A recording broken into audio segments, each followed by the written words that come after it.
So I'm going to give you a logical argument about why AI cannot replace our souls. So it starts with a story. So this is 2014. I was about 14 years old. My grandma died. And I was really scared of death. It was like I was the crier for sure. Like I remember, like I couldn't even walk into the like funeral room or church or wherever we were having it at. And but I believe I had to be one of the people carrying the casket out, and I was like shaken about it. Because I was like one of the men of the family, like carrying the casket out. And so eventually I built up the courage to go look over the edge, right? I walked into the little church down to the center and looked over the edge at grandma. And I looked, and I just remember feeling like what is that? Like, that's not grandma. Like, there's like a thing there, but like the thing that was grandma is gone. Like, it's got the makeup and she's in the proper position and her body's there, but grandma's not there. And it goes to see, like, well, then what was grandma if she wasn't her body? Because it's like, no, I mean, if you guys have felt that before, like, I mean, their body's there, but what was grandma is not there. So what was grandma, right? So just keep that in mind. And then I'll give you a story, a little example here. I'm gonna paint a story for you to give you another try at it. So imagine we're driving down the road, you're cruising, you're having a good time, you're on your way to something, it's kind of important, a little bit of a rush, and then somebody comes right in front of you and just like swerves right in front really quickly. You have to like kind of put on the brakes. You're like, whoa, right? And like imagine what you would be feeling. Like, hey, was this guy careless? What's going on? Why did he do that? Or maybe you're like, maybe he's got somewhere to be, right? Like really think about or feel into what you would be kind of experiencing at that moment. Like, would you be angry? Would you be kind of evaluating? Would you be thinking? Would you be like, no, screw this guy? Or would you be like, you know what? Maybe he's got somewhere more important to me, but either way, like, it doesn't matter. Okay, right? So, okay. So you're feeling and thinking that. Okay. The moment before I told you that story, okay, it might take a little bit to comprehend this, but the moment before I told you that story, did you exist? Okay, well, yeah, obviously, right? Okay, but you existed before, but then all of a sudden this emotion and thinking came into your mind as I was telling you the story, and you imagine yourself there. You're like, oh, maybe I was angry, or maybe I was upset, or I was like, gosh, you maybe felt it in your body. But the moment before, those things didn't exist, okay? So how could you be, because a lot of times this is the case, but how could you be that emotion or thought if you existed before? In some way, logically, you'd say, obviously, I must have created or observed those emotions or thoughts that I was feeling, the anger, or the kind of like, okay, maybe it's okay. I was kind of created them because, or the observer, because I existed before, and then they happened, and then they ended, and now I'm looking back at them. But like, what was the I? What was you that was perceiving these things or feeling these things? Because you obviously weren't the feeling or the thought. So this kind of whole story comes to say like from grandma, like, we're not our bodies, right? We're not, because that's, no.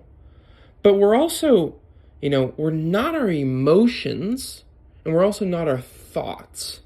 So then what are we? Like, how could we be our emotions or thoughts if we could think of a pink elephant and like then stop thinking of it And like, but what were we before the pink elephant? What were we after? Like, something is creating that, and then it's ending, and we can't be the thing that we're creating, because that just wouldn't make sense. And so that goes to like, well, then what are you? Like, you are the creator of those emotions, thinking, right? Those movements in your body. What are you? So, as I've learned, you are the soul, okay? Why are you here? You're here to learn and grow and evolve, okay? Where do you come from? The universe, God, natural truth itself. You come from the order that things are. In that way, we are a child of the universe or of order of God, made in the image of the universe or order or God, here to experience the universe or truth or God in this experience through our bodies, the movement of our bodies, the thinking of our minds, and the feelings of our emotions. And those things, you could see them as little sensors into the world. We're like, okay, I'm here. I'm not my body. I'm not my thinking. I'm not even my emotions. So I'm something else. I'm kind of this thing up here that's using it like an avatar, like the blue people, where Jake Sully just like drops in, and now he's like popped into this new body. He's like, whoa, that's kind of a little bit of what we are. It's a little crude example, but it's kind of like what we're like. We're here to experience and figure something out, but we're also not the new blue body. Like, we were something before that, and we will be something after that, and then that is the soul.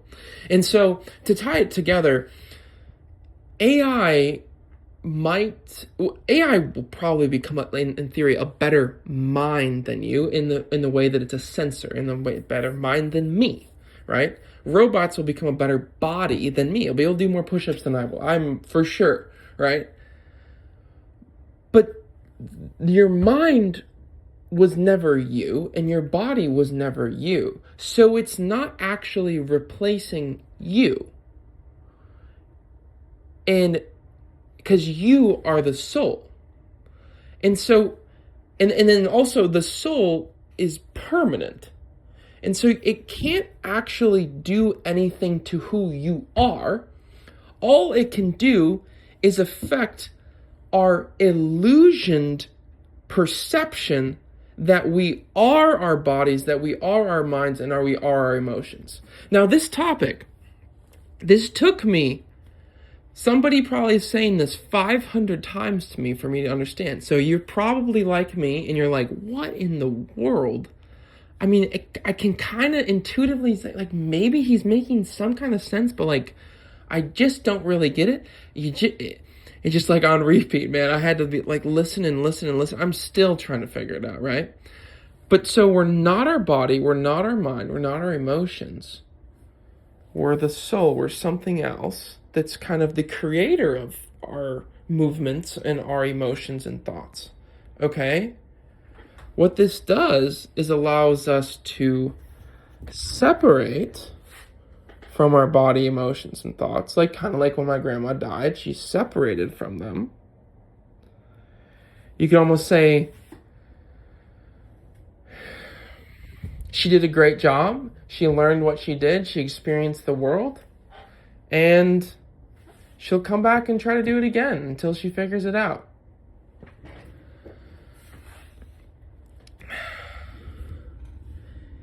And I believe that's why, the reason why AI is so scary to so many people, and sometimes me, is that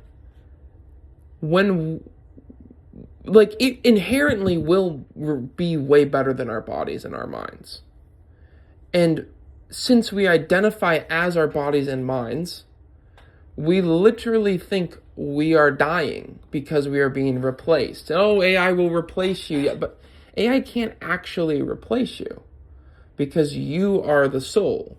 This is just like a little creature to like feel things with and like touch things and experience and think about things, but you aren't the things that you're experiencing. You are the soul that sits somewhere further back, kind of observing and creating.